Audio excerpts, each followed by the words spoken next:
warahmatullahi wabarakatuh. Nama saya Hani Handayani, kelas A27 dengan nomor NIM 22811313339. Alhamdulillahirabbil alamin, segala puji bagi Allah Subhanahu wa taala yang telah memberikan kita nikmat iman, Islam dan kesempatan untuk terus belajar. Salawat serta salam semoga senantiasa tercurah kepada junjungan kita Nabi Muhammad SAW, keluarga, sahabat dan seluruh umatnya yang istiqomah meneladani beliau.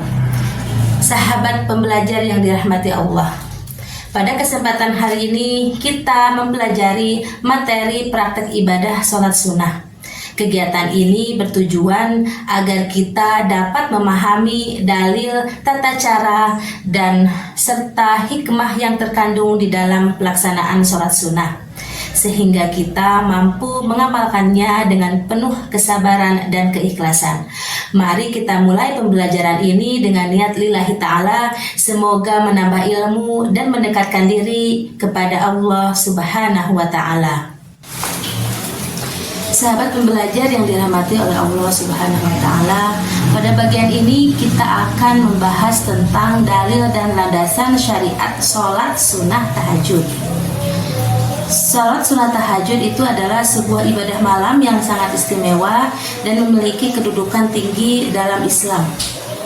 Tahajud berasal dari kata tahajjada yang artinya bangun dari tidur pada malam hari untuk beribadah. Sholat ini termasuk qiyamul lail, yaitu ibadah malam yang dilakukan setelah kita terlelap sebagai wujud penghambaan dan kerinduan seorang hamba untuk mendekat kepada Rabb-Nya. Allah Subhanahu wa taala berfirman dalam surah Al-Isra ayat 79. A'udzu billahi minasyaitonir rajim. Bismillahirrahmanirrahim. Wa minal laili fatahajjad bihi nafilatan laka an yab'atsaka rabbuka maqaman mahmuda. Yang artinya, dan pada sebagian malam hari bertahajudlah kamu sebagai suatu ibadah tambahan bagimu.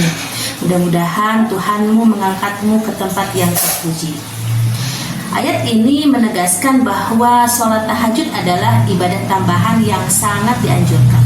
Melalui ibadah ini, Allah menjanjikan kedudukan yang mulia bagi hamba-hambanya yang ikhlas menegakkan sholat malam.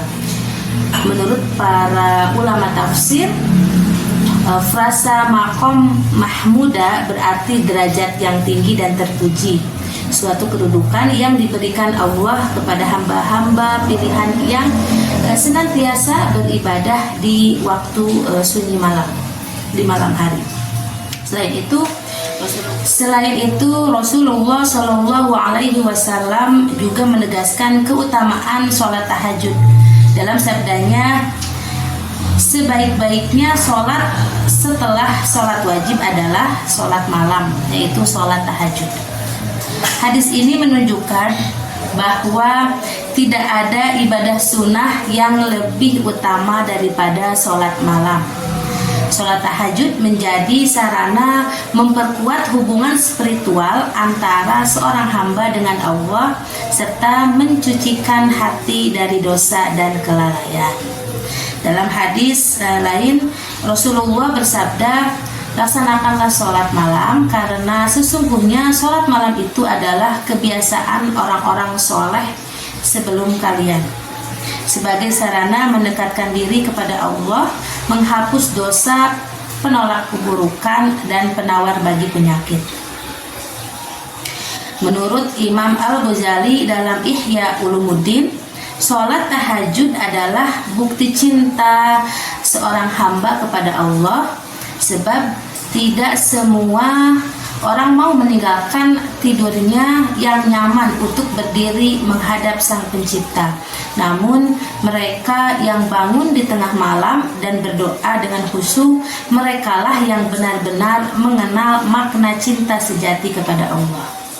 Begitu pula menurut Syekh Nawawi Al-Batani, waktu tahajud adalah saat yang paling mustajab untuk berdoa, karena pada sepertiga malam terakhir Allah Subhanahu wa ta'ala menyeru hambanya, adakah yang berdoa maka aku akan kabulkan.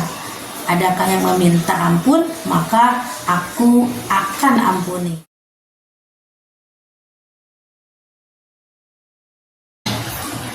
Berikut ini akan saya contohkan tata cara pelaksanaan sholat sunnah tahajud 2 rakaat. Yang pertama yaitu niat di dalam hati. Bismillahirrahmanirrahim. Usolli sunatan tahajudi rakaataini lillahi ta'ala. Kemudian gerakan yang kedua yaitu takbiratul ihram. Mengangkat tangan sejajar telinga sambil membaca Allahu Akbar. Kemudian gerakan yang ketiga yaitu membaca doa iftitah jika diinginkan. Kemudian membaca surah Al-Fatihah. Bismillahirrahmanirrahim.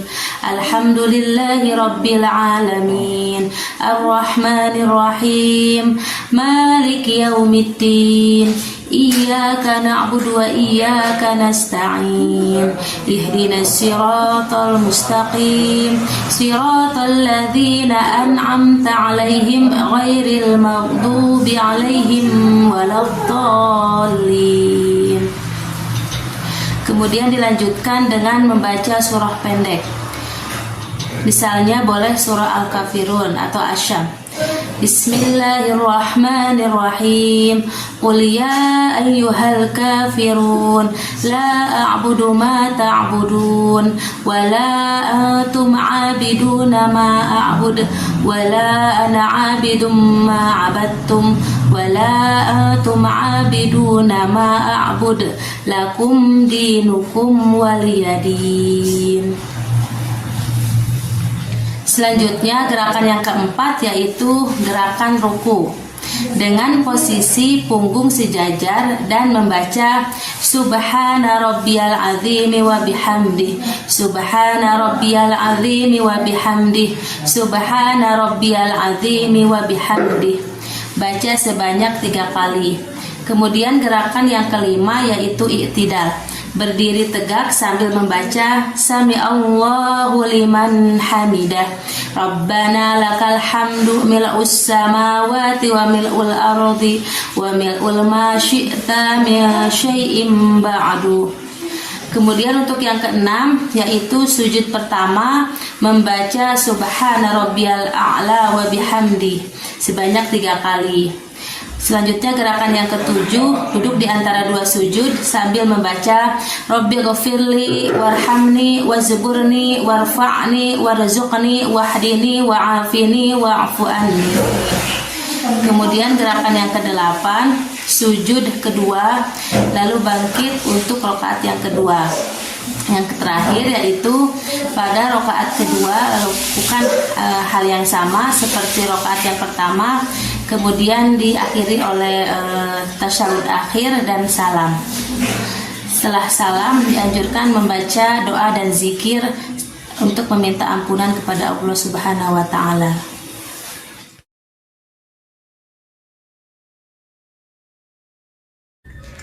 Untuk selanjutnya yaitu hikmah dan nilai imtak serta adab dalam beribadah. Setiap ibadah yang kita lakukan memiliki hikmah yang mendalam. Melalui sholat sunnah kita belajar tentang keikhlasan, disiplin waktu, dan kedekatan spiritual dengan Allah Subhanahu wa ta'ala. Sholat sunnah mengajarkan kita untuk senantiasa menambah amal tanpa merasa cukup, karena cinta seorang hamba kepada Tuhannya selalu mendorong untuk berbuat baik kepada sesama manusia. Secara imtak atau iman dan takwa, sholat sunnah membentuk hati yang tunduk, jiwa yang sabar, serta meningkatkan rasa syukur. Dari sisi adab, kita diajarkan untuk menjaga kebersihan, kesopanan berpakaian, kekhusyuan dalam gerak dan bacaan, serta ketenangan batin. Sholat sunnah juga memperhalus hubungan sosial karena hati yang sering beribadah akan lebih tenang dan lembut dalam berinteraksi dengan sesama.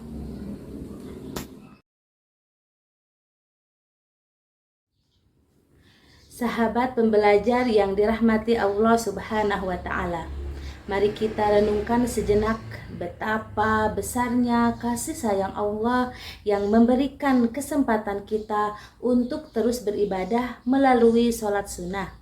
Jangan biarkan kesempatan ini terlewat begitu saja. Jadikan sholat sunnah sebagai kebiasaan harian, baik di waktu pagi, siang maupun malam, agar hati kita senantiasa terhubung dengan Sang Pencipta. Semoga Allah menjadikan kita hamba-hamba yang istiqomah dalam beribadah dan termasuk golongan orang-orang yang khusyuk. Terima kasih. Sekian dari saya. Wassalamualaikum warahmatullahi wabarakatuh.